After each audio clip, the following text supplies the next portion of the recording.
Alright, I'm setting up on um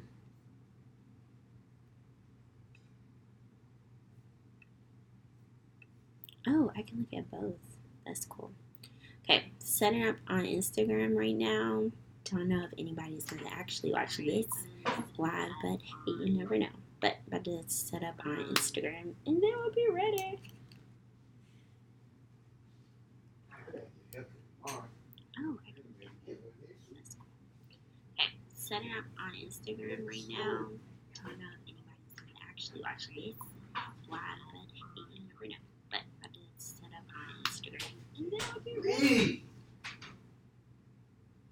Are you gonna stay? Or are you leaving? Trying to make dinner arrangements. What? I'm live right now. You live? Yeah. I'm live on YouTube and Instagram. Fuck. Quit playing with me. Are you gonna stay? Do you want me to order dinner? Trying to make dinner arrangements. Oh, okay. I'm live right now. Psh. Yeah, that's perfect. And I'm about to pull out. On YouTube. Psh. Gonna give people a chance to join here and to join on Instagram while I talk to me. Oh, okay. I'm live.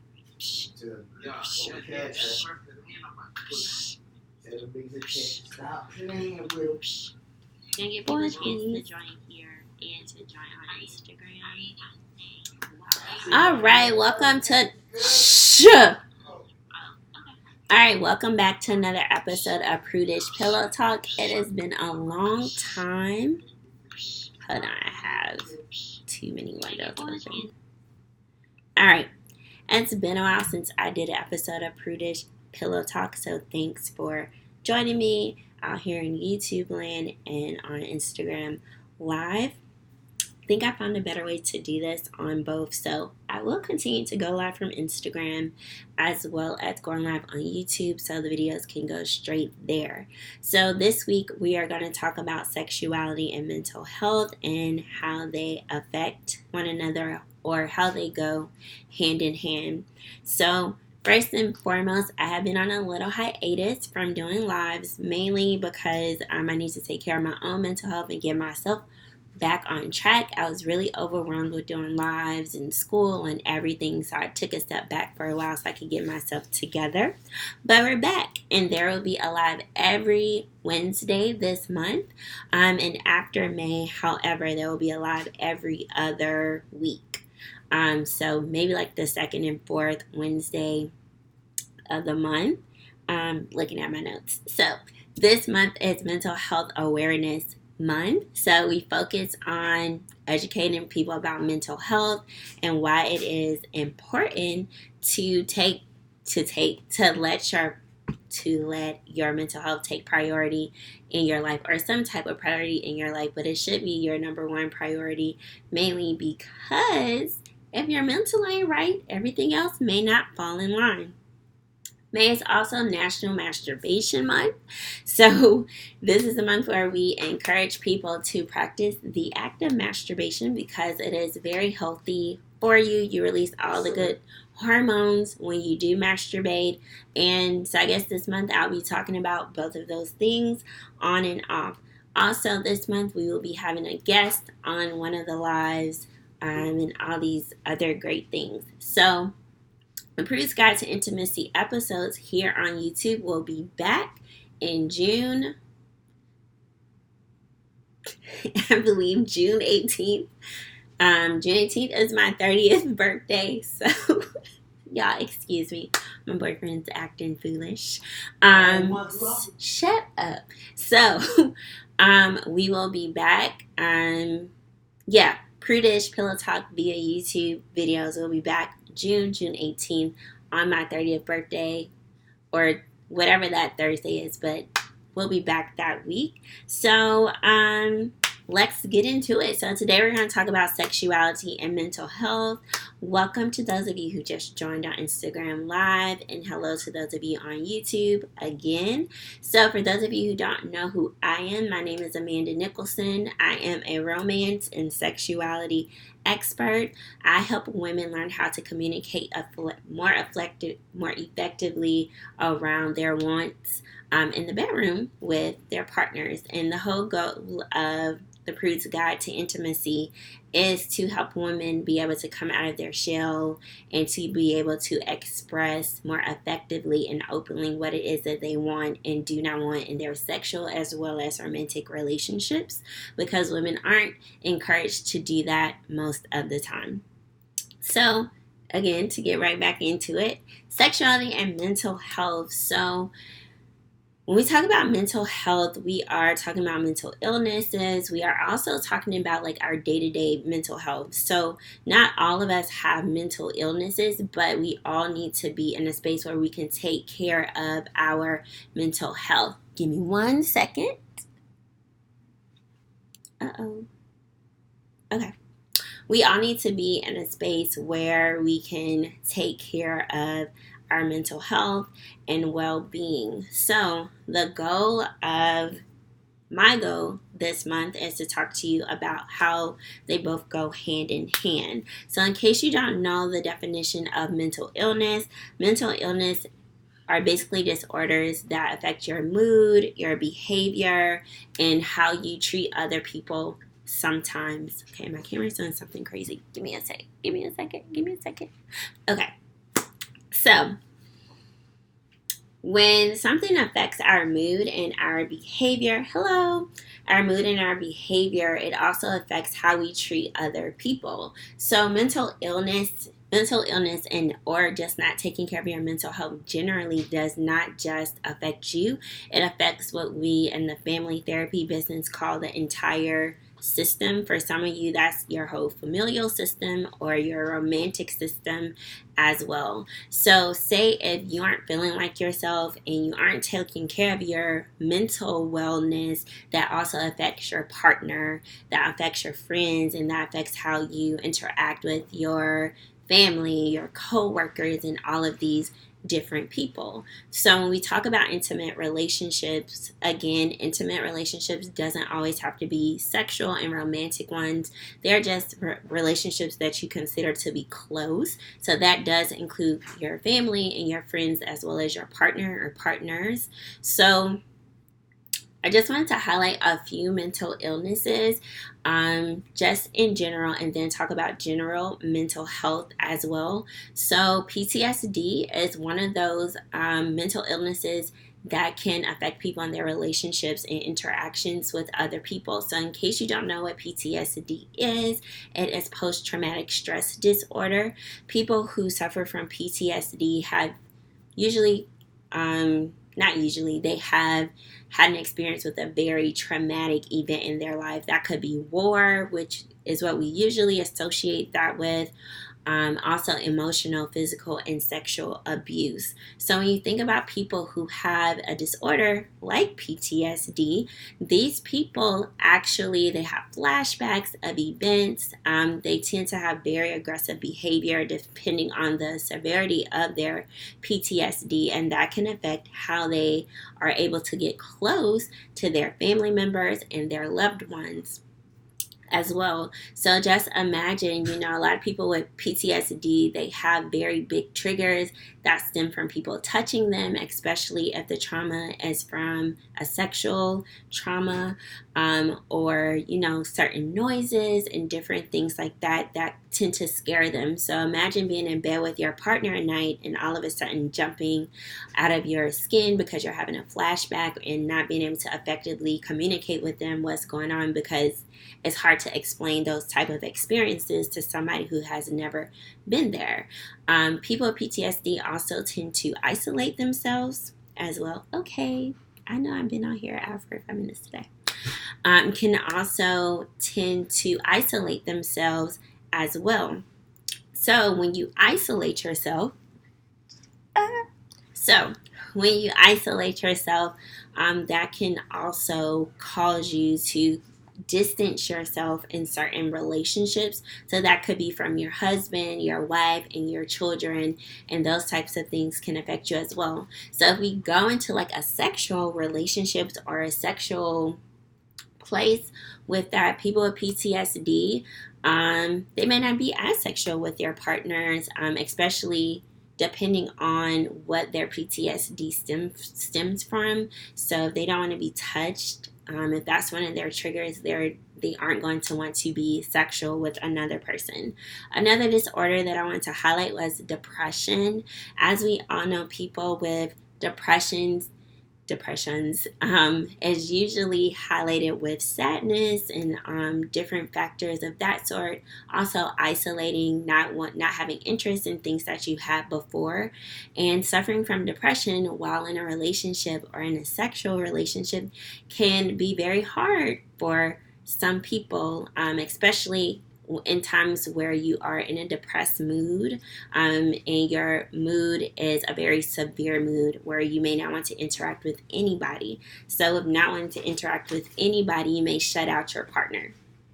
And while your partner may want to be sexual, you yourself, you don't want to be bothered, and you're literally not in the mood, because you are in this state, this mindset of maybe low self-worth, not having high self-esteem, and not feeling worthy. So if you aren't feeling worthy, your self-esteem is low, and you're having all of these negative cognitions, you're not going to want to be intimate with anybody. So next we have schizophrenia. So schizophrenia is very rare. A lot of people like to call a lot of other people schizophrenic, but schizophrenic is a very rare mental illness for people to have. And with schizophrenia, people lose touch of reality. So when we are in relationships, we tend to be that support for our partners. But just imagine people with schizophrenia. People with schizophrenia, they at times suffer from hallucinations and delusions and different things of that sort. So when you are in relationships or cultivating sexual relationships and having to be mindful of the fact that, oh wow, I could have a hallucination or delusion at any time, especially for those people who are very aware of their mental disorder, and they have. Could you be any noisier or? Huh? Of their mental disorder, they probably are very cognizant of the chance that something like that can happen, especially if they are on medication already, because those things are hard to manage. I myself don't have schizophrenia, but I do have family members with schizophrenia, and I know that for family members, period, it can be something that's hard to manage, and helping that person out. But I do know a lot of people who have schizophrenia, they live on their own, they have very stable relationships, but it's all about managing the mental illness, or the mental disorder, and just educating your partner on the mental disorder, just like with PTSD and depression, and schizophrenia. Because in order for us to build this relationship with one another, we need to be able to communicate about what's going on. And you, as somebody's partner who has a mental illness, you have to be willing to listen to them about their mental illness, and allowing them to educate you around their mental illness, and being understanding, to that person, especially if they express like, I could have an episode and this is what that looks like. And as a supportive partner, you should be, you should listen and be aware of those different things. So the last one I wanted to talk about was borderline personality disorder. So people with borderline personality disorder, they tend to have very impulsive behaviors, and very severe and extreme emotional reactions to different things. So again, when dealing with sexuality and dealing with intimate relationships, you have to keep in mind, well, one, I hate when people call their partners bipolar or say that they're borderline when they are not. Usually people who say that, they just don't know how to handle their partner's emotions, and they don't want to talk to them about it. They just put them off as crazy. But anyway, People with borderline personality disorder, they have very extreme mood swings. So it's very important that if you are in a relationship with a person who is borderline, that again you seek understanding around their mental illness. So if they're having an episode, they aren't going to want to be sexual with you. Sex isn't something that you can use with them as an apology, because if they have these extreme mood swings, that ain't something they're going to want to hear when you're trying to apologize to them. And it's good to be very aware of how your own behavior affects your partner who does have a mental illness. So for me personally, I have a mental disorder. So I don't have one of these mental disorders, but I have what's called PMDD, which is premenstrual dysphoric disorder. So that can affect my mood a lot. I know that. You did know that. I'm on. Thank you. I'm gone. You know, your partners just don't be wanting you to be great. They be haters. Look. They be haters. I don't try to hear none of that shit. Just throw the ass. Oh, okay. It's live. They'll love me later. No, they won't. They will. Anyway. Real nigga shit. Get off. So the thing is, I have PMDD, and PMDD is basically an extreme form of PMS. So what PMDD does is that, PMS women or people who menstruate tend to be a little more emotional during that time. So for me, my mood swings very, very quickly. But even though my boyfriend just said that he don't be concerned, he is.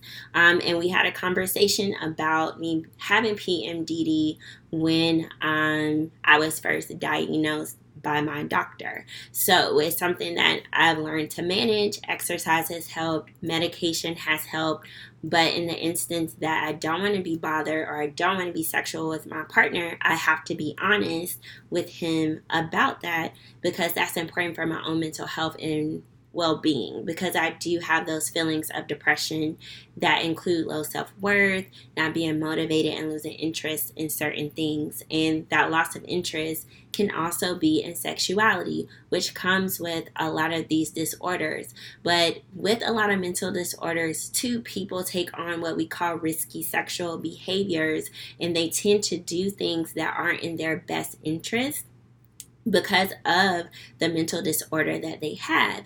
So it's very important that if you know somebody with a mental illness, or you think that you may have a mental illness and that it is affecting your sexual well-being and your sexual wellness and health and your sexual decision making, that you do go talk to somebody about that. Because when we are emotional, when our mental health isn't in order, we do tend to make irrational decisions for ourselves.